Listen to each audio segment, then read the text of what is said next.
بسم اللہ الرحمن الرحیم۔ السلام علیکم ورحمۃ اللہ وبرکاتہ۔ پیارے دوستو، کیا واقعی نماز فجر روشنی میں پڑھنا زیادہ افضل ہے؟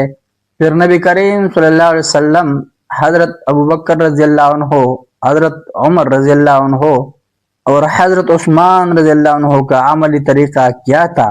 کیا احناف اور جمہور کے درمیان اختلاف کی حقیقت آپ جانتے ہیں؟ صرف چند منٹ میں صحیح احادیث اور آثار صحابہ رضی اللہ عنہم کی روشنی میں پوری حقیقت جانیے۔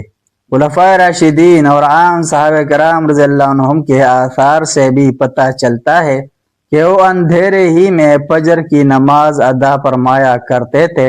چنانچہ سنن ابن ماجہ و بہقی اور معانی الآثار طحاوی میں مغیث بن سمی بیان کرتے ہیں کہ میں نے حضرت عبداللہ بن زبیر رضی اللہ عنہما کے ساتھ فجر کی نماز اندھیرے میں پڑھی، جبکہ وہ روشنی پھیلنے پر پڑھتے تھے۔ جب وہ سلام پھیر چکے تو میں حضرت عبداللہ بن عمر رضی اللہ عنہما کی طرف متوجہ ہوا اور ان سے کہا، یہ کیا نماز ہوئی؟ تو حضرت عبداللہ بن عمر رضی اللہ عنہما نے فرمایا، نبی اکرم صلی اللہ علیہ وسلم حضرت ابوبکر صدیق رضی اللہ عنہ اور عمر فاروق رضی اللہ عنہما کے ساتھ ہماری فجر کی نماز اسی وقت ہوا کرتی تھی۔ جب حضرت عمر فاروق رضی اللہ عنہ کو نماز فجر کے دوران زخمی کر دیا گیا تو اس کے بعد حضرت عثمان غنی رضی اللہ عنہ نے روشنی میں نماز پڑھنا شروع کر دی۔ یہاں اس بات کی وضاحت بھی کر دیں کہ حضرت عثمان رضی اللہ عنہ نے ابتدائی خلافت میں روشنی ہو جانے پر نماز فجر پڑھی تھی، کیونکہ حالات ہی کچھ ایسے تھے جن میں حضرت فاروق رضی اللہ عنہ کو زخمی کیا گیا، جن کی شہادت بھی اسی حادثے کے نتیجے میں رونما ہوئی، اور زخمی کرنے والا بدبخت مسجد کے محراب ہی میں چھپا بیٹھا تھا۔ ان حالات میں حضرت عثمان رضی اللہ عنہ جب حضرت فاروق رضی اللہ عنہ کے بعد خلیفہ مقرر ہوئے تو احتیاطاً کچھ عرصے کے لیے ذرا روشنی میں فجر پڑھنے لگے، لیکن جب حالات سدھر گئے تو انہوں نے بھی معروف سنت رسول صلی اللہ علیہ وسلم پر عمل کرتے ہوئے اندھیرے ہی میں نماز ادا کرنا شروع کر دیا، جس کا ثبوت مصنف ابن ابی شیبہ میں مذکور دو آثار سے ملتا ہے، جن میں سے پہلے میں ابو سلمان یزید بن عبد الملک بیان کرتے ہیں، میں نے حضرت عثمان رضی اللہ عنہ کے عہد خلافت میں ایک قافلے کی خدمت کی، وہ لوگ اندھیرے میں نماز فجر پڑھا کرتے تھے۔ اس کی تائید اس اثر سے بھی ہوتی ہے جسے عبداللہ بن ایاس اپنے والد کے حوالے سے بیان کرتے ہیں، جس میں ایاس فرماتے ہیں، ہم حضرت عثمان غنی رضی اللہ عنہ کے ساتھ نماز فجر پڑھا کرتے تھے، پھر جب نماز کے بعد ہم لوگ چلتے تو ہم میں سے کوئی ایک دوسرے کے چہرے کو نہیں پہچان سکتا تھا۔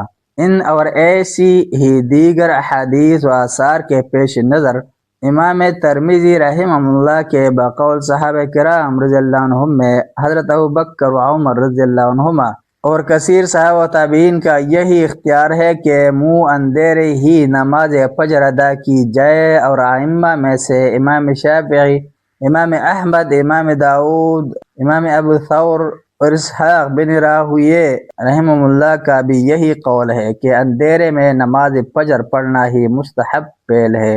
امام ابن قدامہ نے المغنی میں لکھا ہے کہ صبح کی نماز اندھیرے میں پڑھنا ہی افضل ہے۔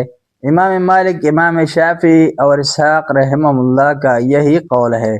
علامہ ابن عبد البر رحمہ اللہ فرماتے ہیں کہ نبی اکرم صلی اللہ علیہ وسلم اور حضرات ابوبکر و عمر و عثمان رضی اللہ عنہم سے صحیح سند سے ثابت ہے کہ وہ اندھیرے میں نماز فجر پڑھا کرتے تھے۔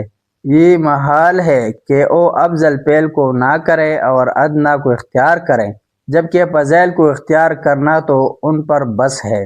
یہی بات کتاب الاعتبار میں امام حازمی نے بھی لکھی ہے، جسے دیگر علماء کے علاوہ امام زیلعی حنفی رحمہ اللہ نے بھی نصب الرایہ میں نقل کیا ہے۔ امام حازمی رحمہ اللہ نے خلفائے ثلاثہ کے ساتھ حضرت علی رضی اللہ عنہ کا اسم گرامی بھی ذکر کیا ہے۔ ایسے ہی حضرت ابن مسعود، ابو موسیٰ اشعری، ابو مسعود انصاری، عبداللہ بن زبیر، عائشہ اور ام سلمہ رضی اللہ عنہم، اور تابعین میں سے حضرت عمر بن عبد العزیز اور عروہ بن زبیر رحمہم اللہ کا بھی یہی مسلک لکھا ہے کہ یہ سب اندھیرے میں نماز فجر پڑھنے کے قائل تھے۔ اس اندھیرے کا اندازہ کرنے کے لیے کتب حدیث میں ایک مادی و حسی قسم کی دلیل بھی ہے، جس سے فجر کے مستحب وقت غلط کو سمجھنے میں کافی آسانی ہو جاتی ہے۔ چنانچہ بخاری و مسلم، سنن نسائی اور بعض دیگر کتب حدیث میں حضرت انس اور زید بن ثابت رضی اللہ عنہما کا نبی اکرم صلی اللہ علیہ وسلم کے ساتھ سحری کھانا مذکور ہوا ہے۔ اس حدیث میں مذکور ہے کہ جب ان سے پوچھا گیا کہ سحری کھانے سے فراغت اور نماز شروع کرنے کے مابین کتنا وقت تھا، تو حضرت زید بن ثابت رضی اللہ عنہ فرماتے ہیں اتنا وقت تھا کہ جس میں کوئی شخص 50 آیات کی تلاوت کرتا ہے۔ اس حدیث کی روح سے نماز فجر کا آغاز سحری کا کھانا بند کرنے کے بعد جلد ہی ہو جاتا ہے۔ صرف اتنا فرق کیا گیا ہے کہ جس میں کوئی 50 آیتیں تلاوت کر سکے، اور اسے یوں بھی کہا جا سکتا ہے کہ سحری کھانے کے بعد تقریباً وضو کر سکنے کے بقدر وقت گزرنے کے بعد نبی اکرم صلی اللہ علیہ وسلم نے نماز فجر ادا فرمائی۔ گویا طلوع فجر کے ساتھ ہی غلط اندھیرے میں نماز کا ادا کرنا ہی افضل ہے۔ اسی حدیث سے رمضان یا عام روزے کے لیے سحری سے امساک یا سحری کھانا بند کرنے کے وقت کا بھی اندازہ کیا جا سکتا ہے۔